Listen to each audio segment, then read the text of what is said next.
But first, this is a clip that was playing. It was making the rounds yesterday. I just had to address it because there seems to be a lot of race baiting coming from the DNC. You would think, right, when I say there seems to be a lot lately, that would give one pause. Like, wait a second. I thought they always were, but I shouldn't speak because it must be so obvious. No, it's exactly what you think. They've been consistently race baiting, and this is just bringing it to a crescendo between professional bodybuilding correspondent Chris Cuomo and Don Sourface Lemon. Let's watch. If you talk to women, honestly, they will tell you if you're a man and you haven't taken advantage of the privilege or the advantages you have in this society, then maybe you're doing it wrong. If you speak to some people of color, they will tell you the same thing. If you are a white person and you have not taken advantage of being able to always get loans, always get an education, always vote, always have every priority, even if you're poor, always. Wow. If you haven't been able to take advantage of that, then maybe you're doing it wrong. But you should not be blaming the people who don't have agency in society along with you. I'm watching a gay, black, rapidly aging host in prime time with a slot that he doesn't deserve, largely exclusively because he's gay and black.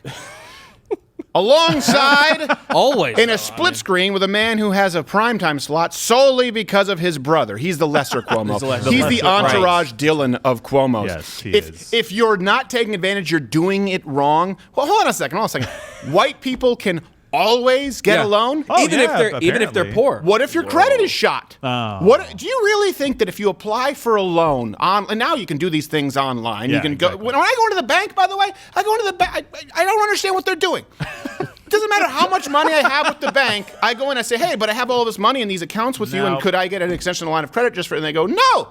I said, well, what do you mean? Like, it doesn't matter how much money, it doesn't matter what relationship we have. I'm going to punch it into the system. I go, do you mean you're going to bankofamerica.com? Because I, too, can go to bankofamerica.com and request a credit limit, and then it will say, see me. And now I'm seeing you, and you're not doing anything. Do you really think that if you're a black person and you're applying online or you're going and you have a credit score of what's like 740, you're like, you would have been approved, but melanin, it doesn't happen.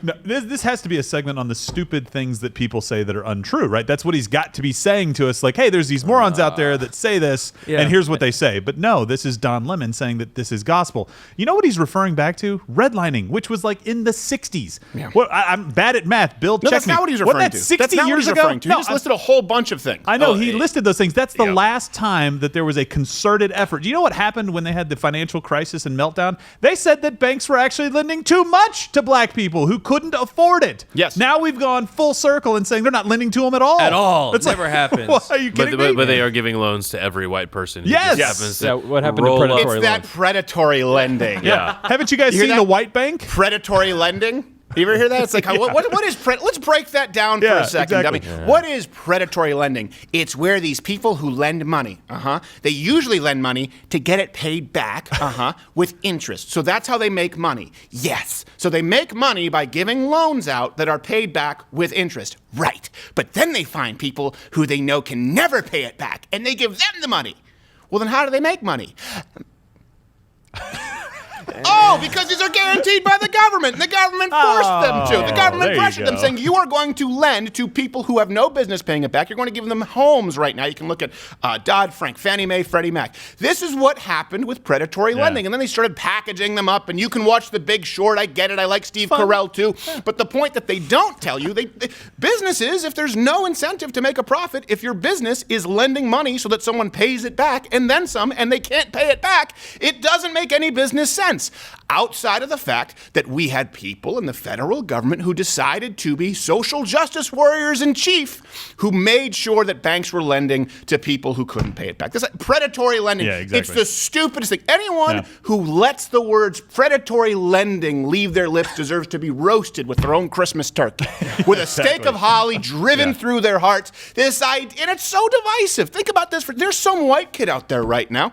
By the way, could be an African-American. It could be a little Elon Musk, a little Charlize Theron, little Aeon Flux for all you know, who's out there, who's being raised in the hills of West Virginia in the back of an Airstream. Probably not an Airstream because those are more expensive design, or whatever the generic version is. Not all aluminum. You know, it's like kind of whatever it is, steel paneling. You know what I'm talking about. Aluminum's cheap. Is it aluminum that's cheap? I don't know. Airstreams are expensive. I blame Steve Jobs. It's nice design. That's the word now. Design. Thank you. It's nice design. There's some kid out there watching this right now, and he's seeing some black kid in a prep school who has all of his opportunities served to him on a plate. And of course there are examples of white people who have that, but there are white people right now who are living in poverty, who don't have a father. Maybe they're a crack baby. They don't have a leg up in life, and they're hearing Don Lemon sit there chastise them for not taking advantage of the system. Well, how is a young, poor white person with no credit going to take advantage of the system? There's no affirmative action. Well, there's no hiring quota. There's no advantage to being he's not a woman, he's not a minority of any kind, and because of people like you racist prick, everyone assumes that he's had everything spoon-fed to him, when in fact it's just the opposite. There are no systemic advantages afforded to people as far as the result of government policy of young, white, underprivileged, poor white men. None. That cannot be said about any other group. Women, minorities who are poor, minority women, Z's where your guess is as good as mine, and the coroner goes, I don't know what to do with this shit. The point is, young, white, poor men really have a raw deal, and it's even more raw because of people like you who look at them as though they're the Rockefellers. Right, and they're supposed to be taking advantage of the system. I grew up in that system. I was relatively middle to low class. My parents didn't graduate high school. My dad got a GED. You didn't have a tooth. I know. I had to get it put back in. Moved 13 times before I graduated high school because, of course, we could get a loan. We just didn't want to. Yeah. I mean, it was too much work to go down to the bank and be like, Well, you're I'm white, white, so you remember, can can always get I one. get the white money for the house? Right. No? Oh, okay. We just didn't do that. Yeah, 13 times before I graduated from high school. Yeah. I was white. It's tough because then you have to call to have your white privilege card replaced, and then there's a whole Yeah, process and a new security code. The little strip You on have the to back wait went 4 out. to I 6 already weeks. had it auto-filled in all my Apple accounts, and now I got a new autofill my white privilege. I can't do it. No. You know what they do now when you try to go get your white privilege card? They just take the Crest white strips, teeth whitening gauge, Yeah, and right, they just yeah. hold it up to you, and you're like, oh, you're a 3. All right, here you go. Here's the money. What do you know? You're yellow. No, I know. I'm a Ouch. 7 on the scale. Are I'm you? Oh, yeah. That's true. Where's the cutoff? too Like close. 5? Until you're useful But for the here's the Democrats. thing. Think about how patronizing it has to be to hear a rich black man on TV with his rich white buddy look down on you and go, if you're a poor white person, you have every advantage in the world. Yeah. You Yeah. can get any Yeah. loan. Every Democratic voter, every hipster on the street who can't get a loan because they're on their 7th PhD, whatever it may be, it doesn't matter whether you're Republican or Democrat or Libertarian or whatever it may be. If you are poor and your skin isn't dark or non-white, they're saying that you have every advantage in the world. And if you don't believe that, you need to look somewhere else. Yeah. Yeah.